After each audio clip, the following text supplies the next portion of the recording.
రోడ్‌వేకి స్వాగతం. A manual to self. సూచనలు లేదా సమాచారాన్ని అందించే స్వీయ శోధన సాధనం. ఇన్నర్ ఇంజినీరింగు సద్గురు చెప్పిన ఇన్నర్ ఇంజినీరింగ్ ఒక క్రాష్ కోర్స్‌లో ఉన్న 5 అవేర్‌నెస్‌లో ఉండాల్సిన విషయాల గురించి మనం మాట్లాడుకుంటున్నాం. ఇప్పుడు నెక్స్ట్ విషయం. I am not the body. I am not the even mind. నేను శరీరాన్ని కాదు. నేను మనసుని కాదు. యాక్చువల్‌గా నువ్వు శరీరం అని రిఫర్ చేస్తుంది ఏమిటి? నువ్వు శరీరం అని రిఫర్ చేస్తుంది నథింగ్ బట్ ఫుడ్ కదా!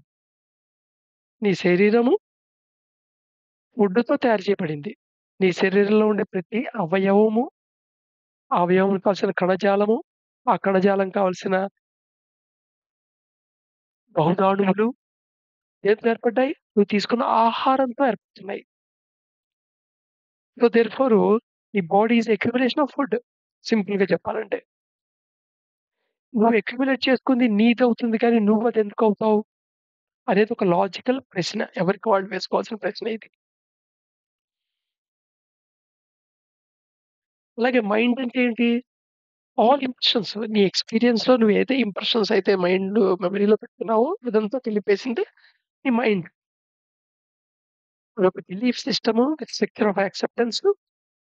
సో, అది సాఫ్ట్‌వేర్‌లా పనిచేస్తుంది. ఆ సాఫ్ట్‌వేర్ ప్రోగ్రామ్స్ డిసైడ్ చేస్తాయి. హౌ బాడీ ఫంక్షన్ అనేవి. ఈవెన్ బయట నుండి వస్తున్న ఇంపల్సెస్ ఒక ఇన్ఫర్మేషన్‌తోనే కదా! ఈ లోపల ఇంప్రెషన్స్ ఏర్పడుతున్నవి మైండ్ కింద. సో, అవి కూడా అక్యుములేషనే. సో, అక్యుములేట్ అయింది నువ్వెందుకవుతావు? నీదవుతుంది. కానీ అదే నువ్వెలా అవుతావు? సో, ఈ లాజిక్ గురించి కంటెంప్లేట్ చేయండి. డ్రిఫ్ట్ వాచింగ్ కూడా వాడొచ్చు దీన్ని. సో, అందుకని ఈ ఇగ్నోరెన్స్ మొత్తాన్ని ఒక పెద్ద చెట్టు కింద చూపిస్తే, ఇగ్నోరెన్స్ మొత్తాన్ని ఒక పెద్ద వృక్షం కింద చూపిస్తే, ఇక్కడ ఎండిపోయిన వృక్షాన్ని చూపించాను. ఆ! ఎందుకంటే ఇగ్నోరెన్స్ అలాంటిదే కాబట్టి. ఇక్కడ శాఖలు గదా! ఇవన్నీ దేని నుండి ఏర్పడింది? ఫస్ట్ రూట్స్ ఏర్పడతాయి గదా!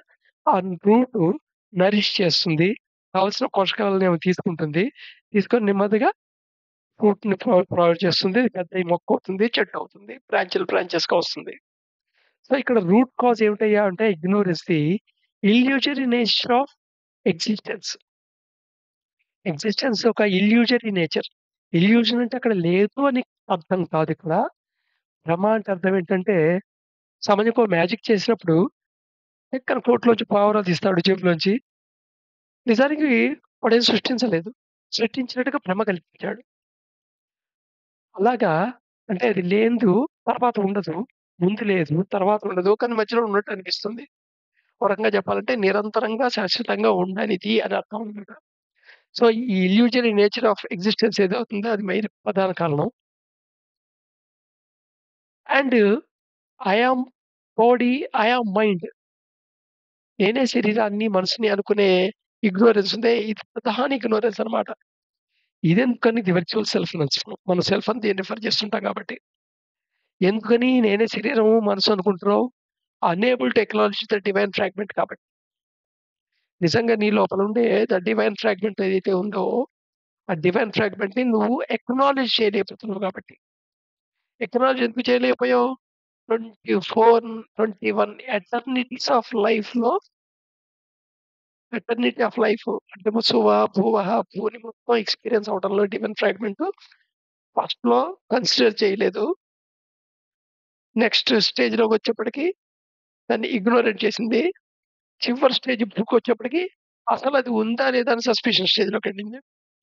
అలాంటి అది లేదు అనే ఎటర్నిటీసు ఇన్వల్యూషన్‌లో 3 ఎటర్నిటీలు 3-1 ఎవల్యూషన్‌లో 1-3 3 ఎటర్నిటీసు నువ్వు ఉన్నావు కాబట్టి దాని యొక్క మెమరీయే రిమైండ్ అయిపోయింది.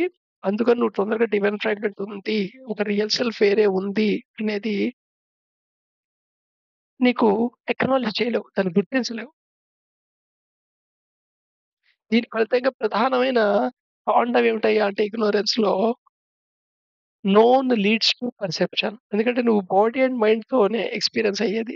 ఎక్స్‌పీరియన్స్ అయింది మెమరైజ్ అయిందే నువ్వు నోన్ అంటావు.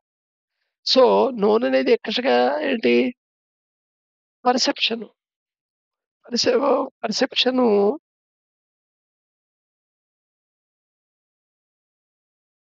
ఓహ్! నువ్వు తెలిసిందే పర్సీవ్ చేయగలగటం అనేది జరుగుతోంది. కానీ నిజంగా పర్సీవ్ చేసింది నువ్వు తెలుసుకోగలవు. తెలిసిందే పర్సీవ్ చేసుకోవటం వేరు. పర్సీవ్ అయ్యి తెలుసుకోవటం వేరు. నిజంగా perception is the basis of known. What you perceive you can know. But you are in a position out of ignorance of I am the body, I am the mind.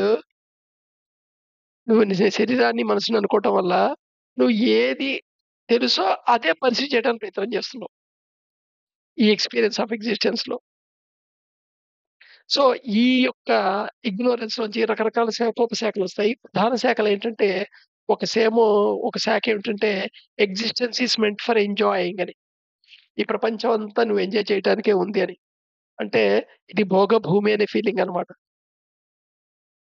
ఎందుకంటే in really your ఎక్స్‌పీరియన్స్‌లో నీకు pleasantness ఉంటుంది. Comfortness ఉంటుంది. కొన్ని experience pleasantness ఉండకపోవచ్చు. కొన్ని ఎక్స్‌పీరియన్స్‌లో కంఫర్ట్‌గా ఉండకపోవచ్చు. కానీ కొన్నైతే ఎక్స్‌పీరియన్స్ ప్లెజెంట్‌గా, కంఫర్ట్‌గా ఉన్నాయి కదా! సో, వాటిని ఎంజాయ్ చేస్తుంటాం. ఏవైతే చేయదో అక్కడ సఫర్ అవుతూ ఉంటాం. సో, ఇక్కడ ఆటోమేటిక్‌గా నువ్వు ఈ ఈ ప్రపంచం అంతా భోగభూమి, ఎంజాయ్ చేయడానికి ఉంది అనుకుంటే, అవి ఎంజాయ్ చేసేవి నాకు కావాలనుకుంటావు. ఎంజాయ్ చేయక్కర్లేనివి వద్దు. ఇవే రాగద్వేషాలు. సో, ఇవే ఈ ఇగ్నోరెన్స్‌లోంచి మిగతా బ్రాంచెస్ అన్నీ వస్తాయి. ఆ బ్రాంచెస్ యొక్క పర్యవసానమే నీ యొక్క బిలీఫ్ సిస్టమ్. నీ మనసులో నీ యొక్క ఆపరేటింగ్ సిస్టమ్ అనమాట. నీ యొక్క సాఫ్ట్‌వేర్ ఏదైతే ఉందో బ్రెయిన్‌ని, బాడీని రన్ చేసేది ఒక బిలీఫ్ సిస్టమ్ కింద ఫార్మ్ అవుతుంది. పెద్ద ట్రీ ఆఫ్ బిలీఫ్ సిస్టమ్. ఈ బిలీఫ్స్‌లో ఎంత శాఖోపశాఖలు ఎంత బ్రాంచెస్‌గా ఉంటుందంటే, ఈవెన్ నువ్వు ఉందని కూడా గుర్తుపట్టవు. ఒక కంపల్సివ్ వేలో జరిగిపోతూ ఉంటుంది. బిలీఫ్ సిస్టమ్ నిన్ను రన్ చేసేస్తుంటుంది అంతే. ఈవెన్ నీకు ఆ బిలీఫ్ ఉంది అనే విషయం కూడా నీకు కూడా తెలీదు. ఇక్కడ దాన్ని బిలీఫ్ అని అనుకోవు నువ్వు. ఎందుకనుకోవు? రెండో బ్రాంచ్ కారణం. రెండో ఇగ్నోరెన్స్ ఏమిటంటే నోన్ ఈజ్ అండర్‌స్టాండింగ్ కాబట్టి. నీకు తెలుసంటే అది అర్థమైపోయింది అనుకుంటావు. అర్థం చేసుకోవడం అనేది ఒక miracle thing. It's a different thing. So, అర్థమైందల్లా అయిపోయా నాకు తెలుసు అనుకుంటావు కదా! అది కారణం. సో, ఇలా బ్రాంచెస్ ఇగ్నోరెన్స్ ఎన్ని రకాల ఇగ్నోరెన్సెస్ ఉన్నాయో, ఎన్ని శాఖోపశాఖలుగా ఇగ్నోరెన్సెస్ ఉన్నాయో, ఇగ్నోరెన్స్ ఒక వ్యవస్థ ఏదైతే నిన్ను నడుపుతోందో నీ మనసుని, నీ యొక్క బాడీని, నీ యాక్టివిటీని దానన్నిటికి మూల కారణం ఏమిటయ్యా అంటే నేను శరీరాన్ని, మనసుని అనుకోవటం. కాబట్టి ఇది అవేర్‌లో ఉండాలి. I am not the body, I am not the mind. వెంటనే హూ యామ్ ఐ అనే రమణ మహర్షి ఫేమస్ క్వెషన్ బయటకొస్తుంది.